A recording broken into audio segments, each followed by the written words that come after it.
So hi friends, అందరు ఎట్టురు, నేనైతే మంచిగున్నా. So ఈరోజు మన వీడియో వచ్చేసి, సో చాలామంది బాలక మీద ప్రాంక్ చేయమంటారు. సో ఏం ప్రాంక్ చేయాలో ఏం అర్థమవుతుంది. మా బాలమని చాలా షార్ప్ ముందే పసి కట్టేస్తుంది. సో అందుకని చెప్పేసి ఇట్లా మేము ఇల్లు కడుతున్నాం కదా. సో ఇల్లుకు పైసలు సరిపోలేవు, నీ బంగారం కావాలి అని ఒక అడుగుతా. సో ఎట్లా రియాక్ట్ అవుతుందో చూద్దాం. ఓకే,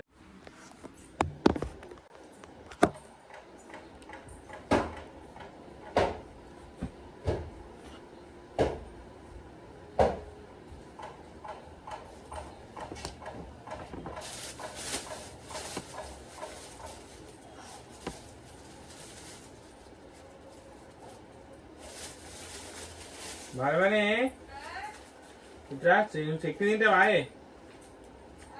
చట్నీ తింటావా? ఈరోజు టిఫిన్ షాప్ అయినా అడిగింది, గుర్తుగా తిన్నాను. ఈడ కూర్చొని టిఫిన్ షాప్ అయినా పోగానే నేను ఏంటో చూసినాను. నాకు షాప్ ఉందా నీకు అంటాడు. ఏ షాప్ నాకంటే నన్ను యూట్యూబ్లో చూసినట్టున్నా నువ్వు అన్న. అరే అవు మా పిల్లలు ఊకే నీ మీద పెట్టుకొని చూస్తారు, నువ్వే కదా అంటాడు. అరే ఏందా నా పొద్దున సాయంత్రం ఒకటే వీడియో పెడుతున్నావు అని. ఆఫీస్ వచ్చినా కానీ చుంకి ఎక్కువ అయిపోయి మధ్యాహ్నానికి రాని నీ మీద పెడతారు. సంధ్యాన పొద్దుగా కలిసింది మేస్త్రి, 1,00,000 రూపాయలు ఇమ్మంటాడు. 1,00,000 రూపాయలు ఇమ్మంటుండే. ఏదన్నా 1,00,000 రూపాయలు ఏదైతే నాకు ఇప్పుడు నువ్వు 1,00,000 రూపాయలు అయితే నాకు ఇప్పుడు సీలింగ్ పని చేపియాలి, బండలు చేపియాలి అంటే నై ఒకే అప్పుడు కావాలి. పైసా అయిపోయింది పని, డబ్బులు దుబారం కదా ఎత్తగా. ఇప్పుడు సీలింగ్ మనకి వానుకొని ఇవ్వాలి. ఇప్పుడు బండరోడు వస్తాడు. బండ అంటే టైల్స్ అయితే కంపల్సరీ తీసుకొని రావాలి. పైసలు 20,000 ఉన్నాయి. ఇంకా ఇప్పుడు మనకు యూట్యూబ్లో పైసలు వచ్చినా అంత మీద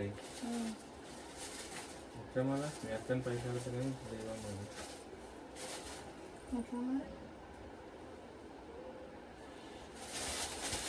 లేకపోతే ఆగి కొన్ని ఆగి తీసుకోండి. బండకి ఇద్దరు 2,00,000 పడతాయి. బండగా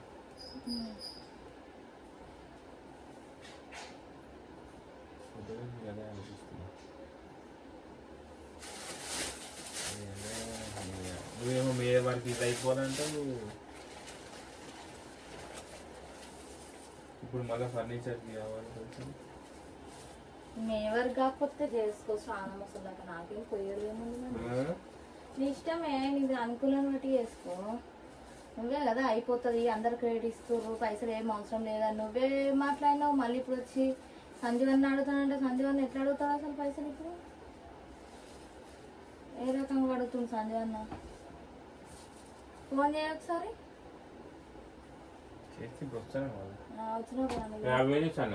నన్ను విలువ అంతే కాదే వారికి అప్పుడేందుకు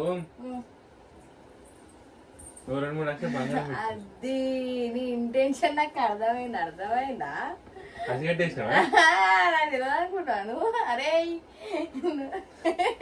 నిన్ను నేను ఎంతో చదివిన నేను నా దగ్గర రావాలి చేస్తున్నాను. నువ్వు వచ్చి బంగారం ఉంది అన్నీ కొంచెం ఏ రాదు అంటే అమ్ముకుంటావా?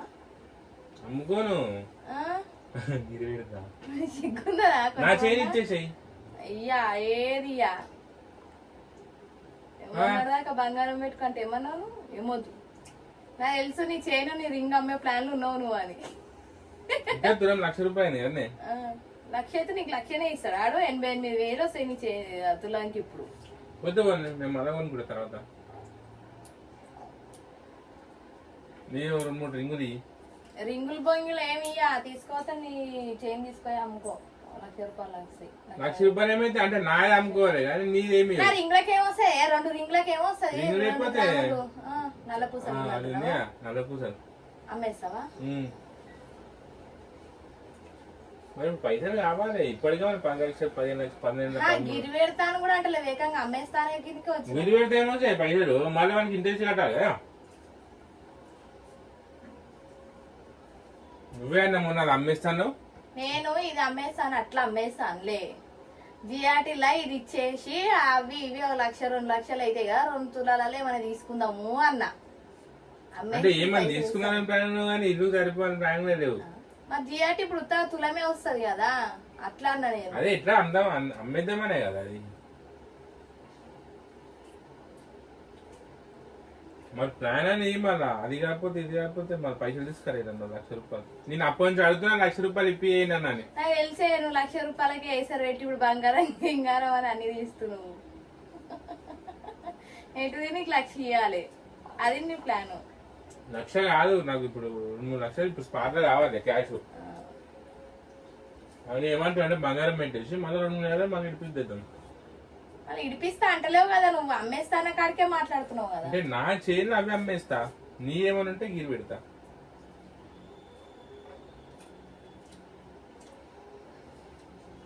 మరి ఇవి మరి మరి ఎట్లయితే మరి ఇల్లు ఉట్టిన ఎట్లయితే పైసలు అంటే ఈ మొత్తం అన్ని అప్పే తీసుకొద్దాం అంటున్నావా?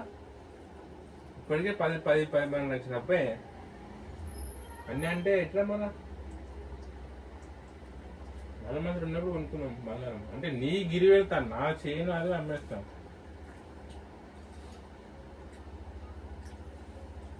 ఏంది అటు చూస్తున్నావు? అమ్ముతా నీకైతే దరిద్రపోనివే నువ్వైతే నిజంగా ఒక్కొక్కసారి మీ ఇంటి బుద్ధి చూపించుకుంటావు తెలుసా. బయటికేం తెస్తే అప్పు ఎట్లైనా కట్టుకుంటాం బంగారం కొనవు నువ్వు అర్థమవుతుందా? కట్టుకుందాం శ్రావణమాసం దాకా కట్టుకుందాం ముక్కో శ్రావణమాసంలో పెట్టుకోదాం. అంటే ఇప్పుడు బంగారం అమ్మొద్దు బంగారం పెట్టవద్దు. నిన్నటి వరకు ఏమో మేర కావాలి నాకు మేర ఏమైనా పైసలు సరిపోయినప్పుడు శ్రావణమాసం చూసుకున్నాం. బిస్కెట్ అయిపోయింది రిటర్న్ సైడ్ రా. వాటర్ బిల్ అని వచ్చింది. వాటర్ బిల్ అని వచ్చింది. ఏమంటున్నావు ఇప్పుడు? ఏమంటారా శ్రావణమాసం ఎంట్రీ ఇద్దామంటున్నా. వీళ్ళ చెప్పు.